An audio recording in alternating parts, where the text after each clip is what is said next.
அருமையாக இருந்துச்சு, சூப்பராக இருந்துச்சு. எனக்கு ரொம்ப பிடிச்சிருந்துச்சு. ஆஃப்டர் லாங் டைம் நல்ல ஒரு ஸ்டோரி ஒன்லைன். ஒரு குழந்தைய வச்சு பிளாக்மெயில் பண்ணி எத்தனை பேர் பணம் வாங்குறாங்க, அதை யார் கரெக்டாக கடைசியில் அந்த படம் எப்படி போய் முடியுது, எவ்வளோ ட்விஸ்ட் அண்ட் டர்ன்ஸ் இருக்குது, ஒரு கதையில் என்ன மாதிரி நம்ம வந்து ட்விஸ்ட் பண்ணலாம், எங்கெங்கெல்லாம் அந்த குழந்தைய இன்செர்ட் பண்ணலாம், எப்படிலாம் வந்து ப்ராப்பராக அதை யூஸ் பண்ணலாம் அப்படின்னு சொல்லிட்டு ஒரு பணத்தை வச்சு ஒரு குழந்தைய வச்சு அவ்வளோ அழகாக கேம் ஆடி இப்படிப்பட்ட ஒரு சதுரங்க வேட்டையாக வந்து இந்த படம் நின்றுருக்கு. ரொம்ப ரொம்ப அருமையான ஒரு படம். நம்ம செஸ்ஸில் எப்படி வந்து ராஜா ராணி அந்த மாதிரி ஸ்கெட்ச் பண்ணுறோமோ, இதில் அவ்வளோ அழகாக வந்து ஒரு ஹீரோ ஹீரோயினை அது கீழே அந்த சிப்பாயில் அவ்வளோ உன்னுரிப்பாக வந்து இது பண்ணி அவ்வளோ ஒரு ஸ்கெட்ச் பண்ணி இந்த படத்தை வந்து ரொம்ப இது பண்ணியிருக்காங்க. பிளாக்மெயில் என்னை பொறுத்தளவு ஒரு க்ரைம் ப்ளஸ் ஒரு ஹாரர் காமெடி ப்ளஸ் எல்லாமே இருக்குது இதில். நீங்கள் கண்டிப்பாக பாருங்கள், படம் செம ஹிட்டாக இருக்கும். அண்ட் மோராலாக வந்துட்டு இந்த படத்துக்கு பார்த்தீங்கன்னா ஒரு இப்போ பெரிய பெரிய ஆடியன்ஸ்னு வரல, ஹவுஸ்ஃபுல்லே ஆகலை. அது எனக்கு மிகப்பெரிய இன்னும் ஒரு வருத்தமாக இருக்குது. இன்னொரு வருத்தம் என்னென்னா, இன்றைக்கி ஜாப்பனீஸ் படத்துக்கு அது என்ன படமே எனக்கும் தெரியல. யாரா நீங்கள் எதுக்குடா இவ்வளோ பேர் போகிறீங்க? நான் இத்தனைக்கும் ஒரு நாளைக்கு ஒரு 2 படமாச்சும் பார்க்குறேன். எனக்கு அந்த சீரிஸை பற்றி இது என்னன்னே தெரியல. அதுக்கு இவ்வளோ ஃபேன்ஸா, அதுக்கு இத்தனை பேர் போகிறீங்களா? என்னை நம்பவே முடியல என்னால். ஏன்னா ஓகே, ஒரு படத்துக்கு வரலாம், ஒரு 9 மணி, நீங்கள் ஒரு 11 மணி ஷோ கொடுங்க, ஒரு 12 மணி ஷோ கொடுங்க. தமிழ் படங்களுக்கு 9 மணி ஷோ கொடுக்கல, 10 மணி ஷோ கொடுத்து வச்சிருக்கீங்க. ஜாப்பனீஸ் படத்துக்கு 9 மணி ஷோ கொடுத்து வச்சிருக்கீங்க. எனக்கு ஒன்றுமே புரியல. அதுதான் எனக்கு ரொம்ப ரொம்ப ரொம்ப வருத்தமாக இருக்குது. ஏன்னா ஒரு படம் நடித்து அதை ரிலீஸ் பண்ணுறது, தமிழ் ஆடியன்ஸுக்கு அதை போய் சேர்க்கறது வந்து இப்போ வந்து ஒரு பெரிய ஒரு கொம்பாக இருக்குது. ஆனால் எங்கேயோ இருந்த லோக்கா வந்து இங்கே வந்து பாராட்டி வந்து நீங்கள் வந்து இது பண்ணுறீங்க. அது மலையாள படம், பெரிய ப்ரொமோஷன் யாருமே எதுவும் பண்ணல. ஆனால் அந்த படத்தை நான் குறை சொல்ல மாட்டேன், படம் சூப்பராக இருக்குது. ஏன்னா தமிழ் படங்கள் மற்ற லாங்குவேஜ் படங்களை நீங்கள் வந்து வர வைக்கும் போது ஏன் தமிழ் படங்கள் நல்ல படம் போது ஏன் வர வைக்கல? ஸோ அதுதான் எனக்கு ஒரு பெரிய வருத்தமாக இருக்குது. இந்த படம் பற்றி பேசணும் அப்படின்னா பிளாக்மெயில் அவ்வளோ அருமையாக இருக்குது. கண்டிப்பாக தேட்டரில் வந்து பாருங்கள், உங்களுக்கு ரொம்ப பிடிக்கும். தேங்க்யூ. கண்டிப்பாக உங்கள் குழந்தைய மட்டும் பத்திரமா பார்த்துக்குங்க. குழந்தைலாம் வேறு எதுவுமே இல்லை வாழ்க்கையில், அவ்வளோதான். தேங்க்யூ. இல்லை லேகெல்லாம் எதுவுமே இல்லை, லேகெல்லாம் கண்டிப்பாக எதுவுமே இல்லை. இல்லை அந்த குழந்தைய வந்து யார் கடைசியாக தூக்குனா அப்படின்ற சீன், அந்த ட்விஸ்ட் வந்துட்டு நாங்கள் எதிர்பார்க்கவே இல்லை. கடைசியில் அது எங்கேயோ போய் கடைசியில் பக்கத்தில் இருக்க நீதானா அப்படின்ற மாதிரி தான் ஆயிடுச்சு. ஸோ நல்லா இருக்கு. 10க்கு 10 கொடுக்கலாம். நல்லா இருக்குது, அருமையாக இருக்குது. கண்டிப்பாக பார்க்கலாம். நான் ட்ரெய்லர் பார்த்தா வந்தேன், ஒரு 8 படம் ட்ரெய்லர் பார்த்தா வந்தேன். சரி எது நம்ம அதாவது நம்ம கொஞ்சம் ஏதாவது புதுசாக எதாவது பண்ணியிருக்காங்களா, எதாவது பண்ணிட்டு போகலாம் அப்படின்னு. ஆனால் 2-3 ரிவ்யூஸ்லாம் கேட்டேன், நல்லா இருக்குன்னாங்க. சரி நல்லா இது ஃபஸ்ட்டு போய் பார்த்து அதுக்கப்புறம் எல்லா படத்துக்கு போகலாம் அப்படின்னு சொல்லிட்டு தான் சரி இதை பார்க்க வந்தோம். பிளாக்மெயில் இந்த வாரத்தோட சூப்பர் ஹிட் படம். கண்டிப்பாக தெரியல, கண்டிப்பாக மிஸ் பண்ணாதீங்க. பிளாக்மெயில் இந்த படம், சாரி ஒரு நிமிஷம் கட் பண்ணிக்கோ, போலாமா? ரெடி. பிளாக்மெயில் இந்த வாரத்துக்கு ஒரு நல்ல ஒரு சூப்பர் ஹிட் படம். கண்டிப்பாக எல்லா தேட்டரில் வந்து பாருங்கள், மிஸ் பண்ணிடாதீங்க. தேங்க்யூ. பிளாக்மெயில் படம் நல்லா இருக்குது, நல்லா சூப்பராக இருக்குது. ஹீரோயினி நல்லா நடிச்சிருக்காங்க, ஹீரோ நல்லா நடிச்சிருக்காரு, காமெடி நல்லா இருக்குது. அதாவது ஒரு வாரத்துக்கு ஒரு படம் வரலாம், ஒரு வாரத்துக்கு 15 படம் வருது. எந்த படம் போய் பார்க்கறதுனே தெரியல, அதான் விஷயம். ஆமாம் ஜிவி பிரகாஷ். குழந்தைய கடத்துறாங்க, இதான் விஷயம் படம், வேறு எதுவும் இல்லை. அப்படிங்களா? வேணா கையிலே வச்சுக்கிறேன். இல்லை நோ ப்ராப்ளம், அப்படியே கையில் வச்சுக்கிறேன். கேளுங்க. பிளாக்மெயில் வந்து படம் வந்து நம்ம ரொம்பலாம் எதிர்பார்த்தலாம் போகக்கூடாது. சாதாரணமாக வந்து எதிர்பார்க்காம போங்க, நல்லா தான் இருக்கும் படம். அதாவது வந்து ரொம்ப சூப்பர்னு சொல்ல முடியாது, ரொம்ப நல்லா இல்லைன்னு சொல்ல முடியாது, நல்லா இருக்குது. ஃபஸ்ட் ஹாஃப் வந்து நல்லா கொண்டு போயிருக்காங்க படம். அந்த வேகத்தை வந்து செகண்ட் ஹாஃப்லேயும் அதே மாதிரி கொண்டு போயிருந்தாங்கன்னா நல்லா இருந்திருக்கும் படம். ஆனால் செகண்ட் ஹாஃப் வேறு மாதிரி இருக்கும் எதிர்பார்த்தோம். ஸோ ஃபஸ்ட் ஹாஃபில் என்ன சேனலில் கொண்டு போனாங்களோ அதே சேனல்லேயே படத்தை டமான்னு முடிச்சிட்டாங்க. அதுதான் மட்டமாக இருக்குது. ரெண்டாவது, எல்லாரோட ஆக்டிங் பரவாயில்ல, குழந்தை கடத்துறது தான் மெயின். அந்த குழந்தை கடத்துறதை வந்து கொஞ்சம் அழகாக காட்டியிருக்கணும். குழந்தை வந்து கடத்துற உண்டான நமக்கு ஆடியன்ஸுக்கு பதட்டம் அந்த ஃபீலிங்கே இல்லை. குழந்தைய நம்ம வந்து சொல்லக்கூடாது, பாவம். அந்த குழந்தை வந்து டேரக்டர் ஒழுங்காக நடிக்க வச்சு வேலை வாங்கியிருக்கணும். அந்த வேலை வாங்கலை, அதை வந்து அவர் மிஸ் பண்ணிட்டார்.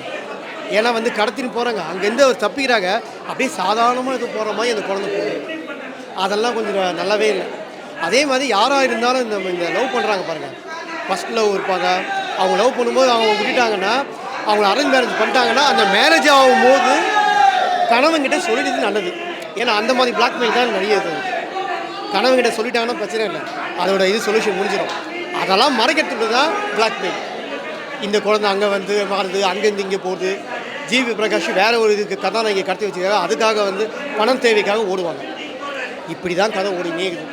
இந்த யாராவது சஸ்பென்ஸ் த்ரில்லர் படத்தை யாராவது பார்க்குறவங்க ஆசைப்பட்டாங்கன்னா ஒரு தடவை நம்பி பார்த்துட்டு ஃபஸ்ட் ஹாஃபை மட்டும் பார்த்துட்டு வந்துருங்க, செகண்ட் ஹாஃப் ஏமாந்துட்டு வந்துடுவாங்க.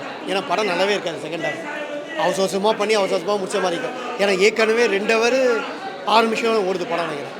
அந்த 2 ஹவர் 6 நிமிஷம் first half okay, second half ஒன்றுமே இல்லை. படத்தில் நடிப்புலாம் பிரமாதம்லாம் இல்லை. ரமேஷ் திலக்கு ஓவலுக்கு பண்ணியிருக்காரு, ஜிவி பிரகாஷ் அவரும் ஓவலுக்கு அவர் என்ன கேரக்டர் ஸ்க்ரீனில் ப்ரெசென்ட் பண்ண முடியுமோ அந்த அளவுக்கு ப்ரெசென்ட் பண்ணிக்காரு.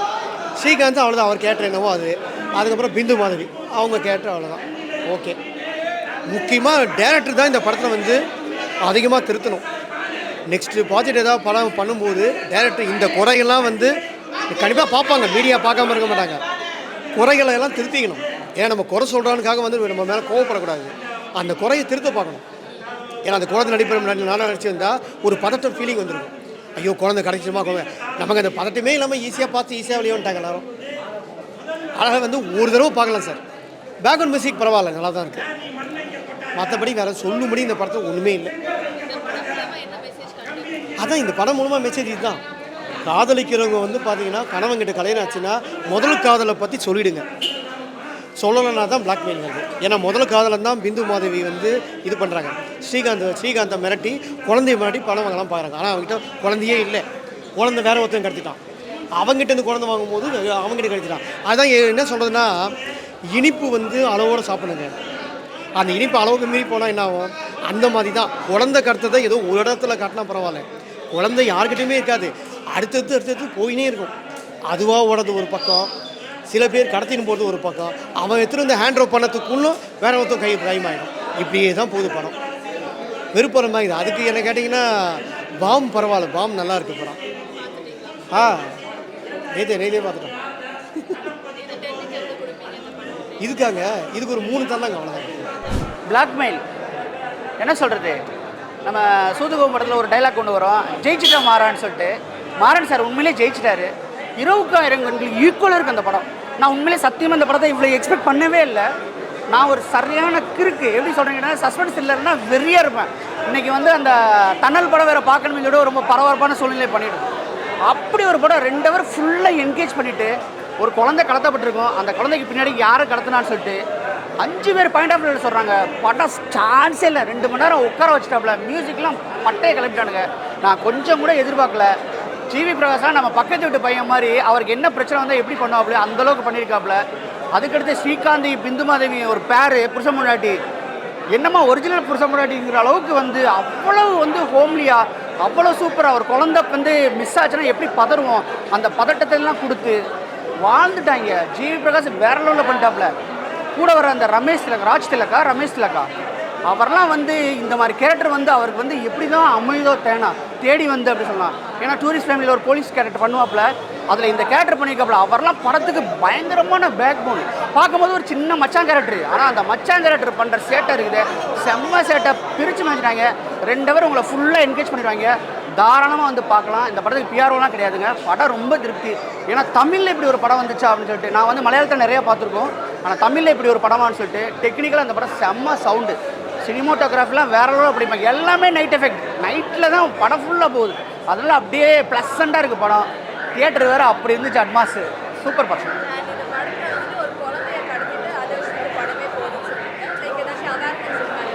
இல்லை அவேர்னஸ்லாம் கிடையாது, ஒரு அவேர்னஸ் இருக்குது, அதை வந்து ரிவீல் பண்ணவே முடியாது. ஒரு அஃபேர் மேட்ரு ஒன்று ஓடிட்டு இருக்கு. ஸோ அதை வச்சு தான் இந்த படத்தை வந்து திணிச்சிருக்காங்க. அந்த அஃபேர் மேட்ரு இருக்கிறனால தான் வந்து நம்ம 2K கிட்ஸ்லாம் சரி இது நடக்காதான்னு சொல்லிட்டு என்கேஜ் பண்ணுற மாதிரி இருந்துச்சு. ஆனால் ஒரு டீசெண்டான வாட்ச், ஃபேமிலி கண்டிப்பாக பார்க்கலாம். எந்த வித வந்து அடல்ட் கண்டென்ட்டும் கிடையாது, ரொம்ப டீசெண்டாக இருக்குது, ரொம்ப நல்லா பண்ணியிருக்காங்க. 10க்கு 8.5 கொடுப்பேன் நான். பிளாக்மெயில் சத்தியமாக சொல்கிறாங்க, பைத்தியம் முடிச்சிச்சுங்க எனக்குலாம். என்னடா படத்தில் ட்விஸ்ட் இருக்கலாம், படமே ட்விஸ்ட்டாக இருக்கலாமா, அந்த அளவுக்கு அங்கங்கே ட்விஸ்ட்டு என்னடான்ட்டு. ஆனால் ஒரு சில ட்விஸ்ட்டு ரசிக்கிற மாதிரி இருந்துச்சு, ஒரு சில ட்விஸ்ட்லாம் வந்து என்னடா அப்படின்ற மாதிரி தான் யோசித்தேன். ஜிவி பிரகாஷ் படத்தில் உண்மையாக சொல்ல போனால் அவர் படத்தில் சாங்காவது நல்லாயிருக்கும், ஏதோ சம்திங் ஏதோ ஒன்று நல்லாயிருக்கும்.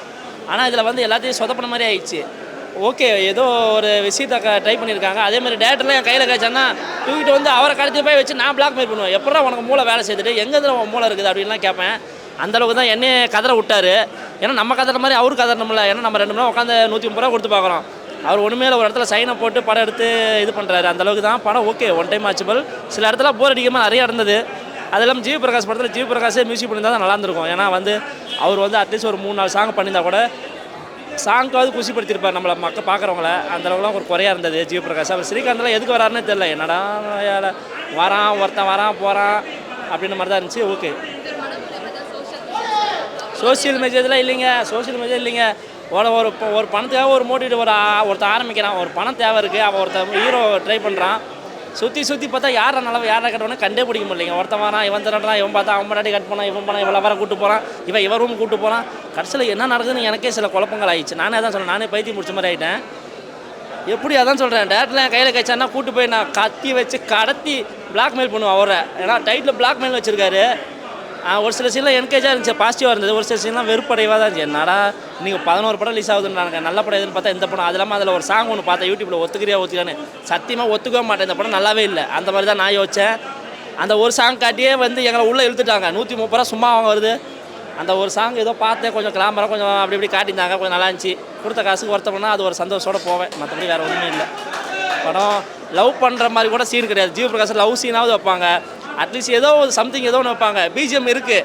நார்மலாக ஒரு படத்துக்கு போன சாம் சிஎஸ் போனபோது டம்முன்னு போட்டுருப்பார். இந்த பார்த்தா டிம்முன்னு போடுவார். பெருசாக ஒன்றும் மியூசிக் டிஃப்ரெண்ட்லாம் கிடையாது. சாங் ஒன்றும் டிஃப்ரெண்ட் கிடையாது. புஷ்பா படத்தில் அவரும் பேக்ரவுண்ட் ஸ்கோர் பண்ணவர் தான். அதே தூக்கி இதில் ஒரு பாட்டை போட்டார் பாருங்க. ஒத்துக்கிறேன் சத்தியமாக ஒத்துக்கவே மாட்டேன். இந்த படம் அவ்வளோ சுமார் மொக்கை அப்படி தான் சொல்லுவேன். படம் வேஸ்ட்டு. 130 ரூபா இன்றைக்கி வேஸ்ட் ஐயா. திரும்ப மதியானத்துக்கு மேலே ஒரு கோட்டாவது போட்டிருப்பேன். என்னை வேஸ்ட் பண்ணிட்டேன். டேரக்டர் தான் சொன்னேன், டேரக்டர் என் கையில் கிடைக்கணும். நான் அந்த பிளாக்மெயிலுக்கு அர்த்தத்தை நான் காட்டியிருப்பேன். ஓகே ஏதோ பண்ணிட்டாரு, நானும் வந்துட்டேன். அந்த சாங்கை வச்சு வந்துட்டேன். அந்த சாங்கை பார்த்துட்டு சந்தோஷம், ஹாப்பி அவ்வளோதான். எப்பாப்பா நான் கடந்து வந்த வயசில் நான் சொல்கிறேன், பிளாக்மெயில் எதில் ஒன்றா பண்ணலாம். இப்படி நிறைய படம் பார்த்துருக்கேன் பிளாக்மெயிலாம். ஓகேவா, சூட் கேஸ் கொடுத்துட்டு மாற்றி பண்ணுறதெல்லாம் நிறைய படம் பார்த்துக்கலாம். தயவு செஞ்சு நான் சொல்கிறேன், இந்த 2K கிஸ்லாம் முதல்ல சொல்கிறேன், யாருன்னா லவ் பண்ணிங்கன்னா எக்ஸை 2வது நீங்கள் கல்யாணம் பண்ணிங்கன்னா 2வது கணவர்கிட்ட உண்மையை சொல்லிடுங்க. அதுதான் அந்த முதல் எக்ஸ் தான் பிளாக்மெயில் ஆன்லைன். ஸ்ரீகாந்த் உங்கள் படம் ரோஜா கூட்டம் முதல் கொண்டு நான் பார்த்துக்கிறேன். மனசெல்லாம் ஏப்ரல் மாதத்தில் சொல்லிக்கினே போகலாம். நீங்கள் அப்படியே தான் இருக்கிறீங்க. அந்த ஃப்ரேமில் அந்த பாடியில் சாக்லேட் பாயின்வாங்க அது பேர். அதுதான் அந்த ஸ்ரீகாந்த். உண்மையிலே இந்த படம் ஸ்ரீகாந்துக்கு ஒரு கம்பேக். அடித்து சொல்லுவேன், ஆணித்தனமாக சொல்லுவேன். ஏன்னா நான் படம் ரசிக்கிறதுல உண்மையிலே நான் இன்றைக்கி கிட்டத்தட்ட ஒரு 30-35 வருஷமாக நான் படத்தெல்லாம் நான் ரசிக்கிறேன். இதில் தெரியும் இந்த பாடி லாங்குவேஜ், அந்த எக்ஸ்பிரஷன்லாம் தெரியும். அப்படியே தான் இருக்கிறா போல் அந்த ஸ்ரீகாந்த். அந்த ஏப்ரல் மாதத்துலேயே மனசெல்லாம் அப்புறம் பார்த்திபன் கனவு இவங்க கூட நடிச்சிருப்பா போல் அதே தான்ப்பா இருக்குது. இன்னும் கேட்டால் ஒரு பீட் சாங் கொடுத்தா கூட நடிக்கலாம் போல் தெரியுது. அந்த அளவுக்கு ஒரு சாக்லேட் பாய். நான் தவறாக ஜிவி பிரகாஷை நான் சொல்லலை. அவர் 2K கிட்ஸ் புரியுதா சொல்லுது. இந்த 2K கிட்ஸ் தான் அவர்கிட்ட இந்த 90 அவர்கிட்ட நடிக்கிறது பெரிய விஷயம் தானே. அது கரெக்டாக 2 பேரும் ஃப்ரேமில் கரெக்டாகவே வருது. அது நான் காதலியை காப்பாற்றுறேன், நான் குழந்தைய காப்பாற்றுறேன். இதுதான் அந்த ஃப்ரேம் ஆன்லைன். வேறு கதை சொல்கிறதுக்கு இப்போ புரிஞ்சிருக்கோம். குழந்த முக்கியம்தான், குடும்பம் முக்கியம்தான், காதலி முக்கியம்தான். எல்லாத்துக்கும் பிளாக்மெயில் இருக்கக்கூடாது.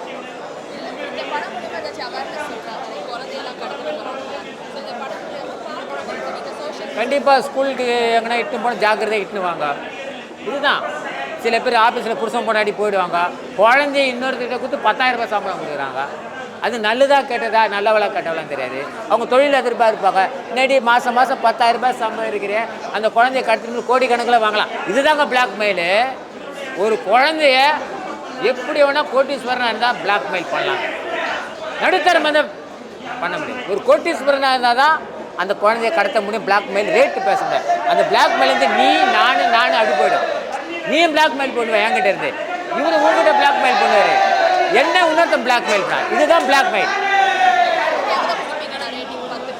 நான் ஒரு 6 மார்க்கு கொடுப்பேங்க. 10க்கு 6 மார்க்கு. ஏன்னா ஸ்ரீகாந்த் ரொம்ப நாளைக்கு அப்புறம் அதே நடிப்பு, அதே ஃப்ரேமில் பாடி லாங்குவேஜ், அந்த எக்ஸ்பிரஷன், குழந்தை ஒய்ஃபுக்கிட்ட எப்படி அன்பு காட்டுறது, குழந்தைக்கிட்ட எப்படி அன்பு காட்டுறது, இது ஃப்ரேம்லே தெரியுது. நிஜத்தில் எப்படின்னு தெரியல. நிஜத்தில் கண்டிப்பாக இருப்பார். அதுதான் நிழலில் தெரியுது. நிஜம் வேறு நிழல் வேறு இல்லை. ஸ்ரீகாந்த் ஒரே ஃப்ரேமில் அந்த குடும்ப சென்டிமெண்ட்டை தன் மனைவி தவறு செய்திருந்தாலும் அதை ஏற்றுன்னு குழந்தை மேலே கண்ட்ரோலாக இருக்கிறாரு. அதுதானே மெயின். இப்படி தான் நம்ம கதையை கவனிக்கணுமே. சும்மா எடுத்த மணி நேரம் அந்த குழந்தைய சுற்றி சுற்றி சுற்றி சுற்றி சுற்றி சுற்றி காமிச்சின்னு வராங்க. யாராவது கித்தனா பண்ணுறாங்க, யாராவது கதை இல்லை. அது எங்கே வந்து மெசேஜ் வருதுன்னு தான் பார்க்கணும். ஆரம்பத்தில் கொஞ்சம் குழப்பமாக இருக்கும். ஏன்னா இந்த குழந்தைய வச்சு கதை ஓட்டானுங்க. ஏன் போலீஸ் காப்பாற்றக்கூடாதா? புரியுதா? போலீஸ் காப்பாற்ற போலீஸ் மீறி எதுவுமே இல்லை. காணாமல் போட்டால் குழந்தை கண்டிப்பாங்க. ஆனால் அப்படி தெரியக்கூடாதுன்னு இதுதான் கதை. இதுதான் கதை. படம் எனக்கு ரொம்ப பிடிச்சி. ஸ்ரீகாந்த் கம்பேக், உனக்கு கம்பேக் தான். நீ அடுத்தது இன்னொரு படம், நிறைய படம் பெண்டிங் இருக்குது. என் தாழ்மையான கோரிக்கை, அவர் கிட்டத்தட்ட ஒரு 3 படம் பெண்டிங் இருக்குது. தி பெட்டு, தி தீ கதிர்னு ஒரு 2-3 படம். இதுவும் நல்லா இருக்கும். அந்த படமே நீங்கள் பார்த்தீங்கன்னா, தி பெட்டை பார்த்தீங்கன்னா நல்லாயிருக்கும். ஏன்னா கதைலாம் எப்படா சொல்கிறேன்னு தெரியாது. ஏன்னா அவர் ஸ்டோரி வந்து முக்கால்வாசி வந்து செலெக்ஷன் பண்ணுறதுலாம் ரொம்ப உன்னிப்பாகவே இருப்பார். நீங்கள் நல்லா கவனிங்க. ரோஜா கூட்டம் பாருங்கள், வேலைக்காக ஆனால் ஓடிச்சு.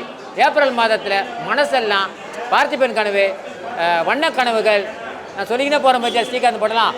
ஏன்னா கிட்டத்தட்ட நான் அவரை எல்லாரும் நடிக்கிறவர் தான் அந்த காலகட்டத்தில். அந்த காலகட்டத்தில் இவர் வந்த ஷியாமு எல்லாமே இருந்தாங்க. இவர் வர்ற நேரத்தில் பரத், ரவிச்சந்திர பையன், குணால் இவங்களாம் தான் வந்தாங்க. ஆனால் ஸ்ரீகாந்த் இன்னும் அப்படியே தான் இருக்குது அந்த ஃப்ரேமில் மூஞ்சி. வணக்கம் PS. என்னடா ஸ்ரீகாந்தை பற்றி புகழ்ந்து பார்த்தா நல்ல ஒரு நடிகர் அவர். கம்பேக்